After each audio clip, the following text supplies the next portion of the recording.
Hunter is born on January 4, 2016. 2016. Which, C-section. yeah, which was, we had no medical indications that anything would be wrong from all the ultrasounds, from all the doctor's visits. The expectation was, okay, She's growing good. She's doing well. She's a little twisted up in the womb. We're gonna have to pull her out, C-section, but no problem.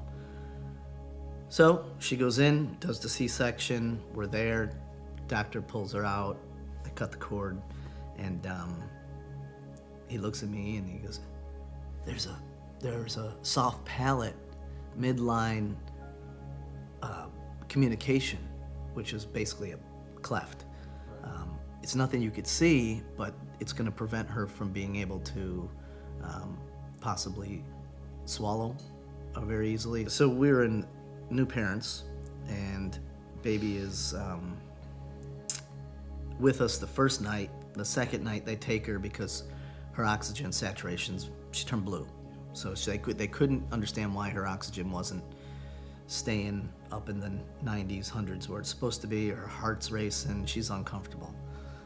So she was living with a tube down her nose, oxygen, and eventually something just still wasn't right. She was aspirating, so when she was swallowing, when she could swallow,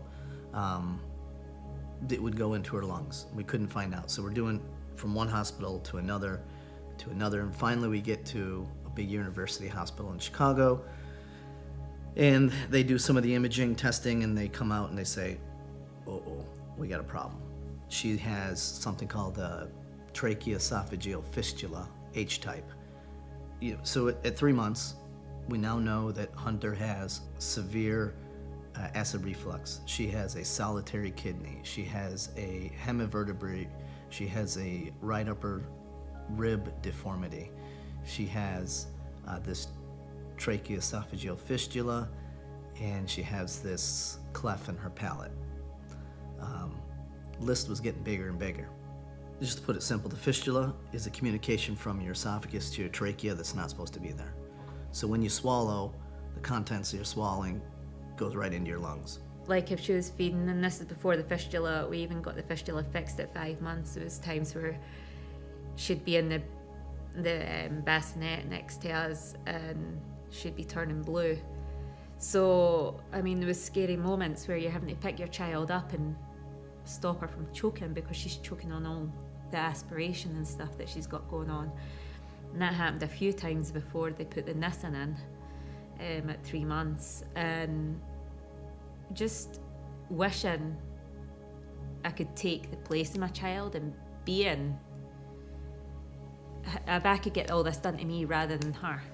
The timeline goes, that we learned she has all these problems, and we learned that, in Chicago, they're going to try to fix it. Well, when they came out with the photographs that I have, and they show us these photos, well, we tried to fix it, it didn't work. And then we're going back in, we're going to try to fix it again.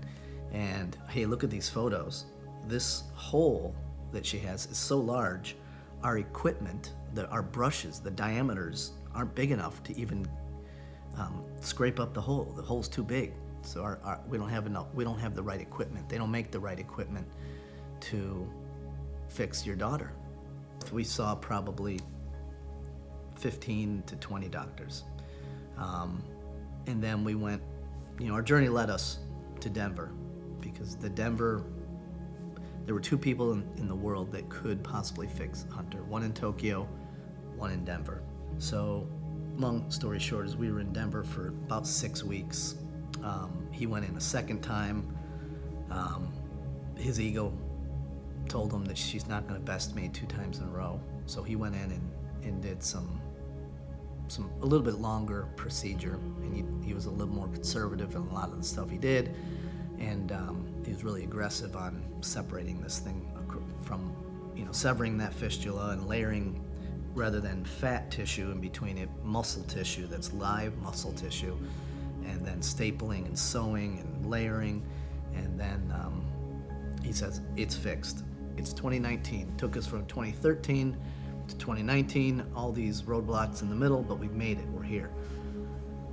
We're now focusing on improving Hunter's speech, right? Because we want her to be able to enunciate words. So we go in to have her tonsils and adenoids removed in preparation for this larger speech surgery, not fistula surgery. Speech surgery. So we're sitting in the waiting room. Doc comes out. Got bad news. The fistula has come back to life, and he shows me the pictures and a video. He actually had a video of him doing the procedure, it opening up and spewing all this, just horribleness. So our hearts dropped. Kind of jump back into the hospital story. So we're there at noon, getting ready to go back for the surgery. So we're leaving the waiting room. Hunter's in my hands, and out walks in the elevator two of the old guys from my prayer breakfast. And I'm like, what are you guys doing here? And they happen to be pastors that are like been in the business for 40 something years. I was like kind of embarrassed, like, but they just prayed with us, kind of did this huddle, prayed in front of the, all the other people in this waiting room. And then pastor whips out the oil, anoints Hunter with oil. And I'm a little bit like, what's going on now? But it was really cool. It was really cool. Then we went back. So they were there for a split second. They actually walked off the elevator as we were walking by, and it all just happened right there. So it was just kind of meant to be, one of those God things, Sitting back pre-op talking for 5 minutes, 10 minutes is typical. You sign your disclosures, they tell you what you're about to do, tell you the risks involved, but he sat and talked to us about everything, about what this road may look like with Hunter, not for the speech, but for this fistula. We're going to go in, we're going to reassess, see if it's worse than it was, because it was kind of starting to open, and it could just continue to open, right, and get larger and larger. So he prepared us for possibly having to go to Boston for surgery, maybe back to Denver, all the options. We talked about all of it. Pretty scary stuff. Meantime, Hunter is sitting in her hospital bed as comfortable as can be and just watching cartoons. And the docs would come in and we're like, are you right, is everything okay? And Hunter's like, I sick. Yeah. And we're like, you're not sick, you're well, you're just in the hospital to get surgery. Don't tell them you're sick or the surgery doesn't happen. Yeah. It's pretty... I mean, she was okay with what was about to happen because she's been down this road. She was just before. thinking her tonsils are getting taken out again. So she's at the stage where she's remembering things. So yeah. She remembers the tonsillectomy. She says, I'm not well. I'm ready to go.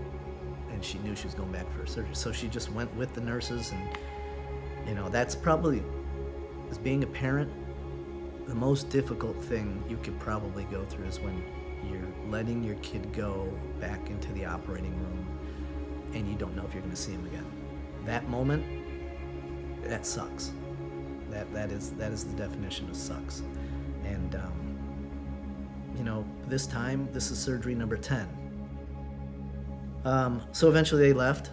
It was an hour or two later. They had to go. So Wes took off. These other two guys took off, and we're sitting there with their stepmom, who came down from Chicago to help with the recovery, and see the doc walking out with his photographs in his hand, and I know that walk, so it's a million mile walk from point A to point B. The time he gets there and what happens in your mind. So I watched that door. That whole I can't talk to anybody. I'm just like, I might talk to my family back home, but I'm just like, I stare at the door. I'm like, yeah, that's where I get anxious. So he comes out, and he's playing it cool. He's like, he goes, well, opens up the pictures. He goes, this is her airway. These are her vocal cords. This is her bronchia, and this is the fistula, but it's not there anymore. It's taken care of. So we didn't have to do anything with that. I've studied this stuff, and I've looked at this picture, and I know all the different photos I've collected, and I'm looking at this thing, and So it's not even been there. the interesting thing is, if you can imagine, there's a hole, right? And then the hole was cut off and reduced, but when they did that, it created like this crater. When he came out with those photos, that whole site was smooth smooth as, you know, a piece of paper. I was in the car for a while, kind of shaking, like looking at this thing, and I'm like, can't deny what happened here. This is exactly what we asked for. I didn't know how the prayers spread, but she had people praying for her from Australia, around the globe, the UK, Asia, all the Americas, from coast to coast. I can't even remember at that It was point. God. It was like, it was God. It was a miracle. I was just You can't like, deny it.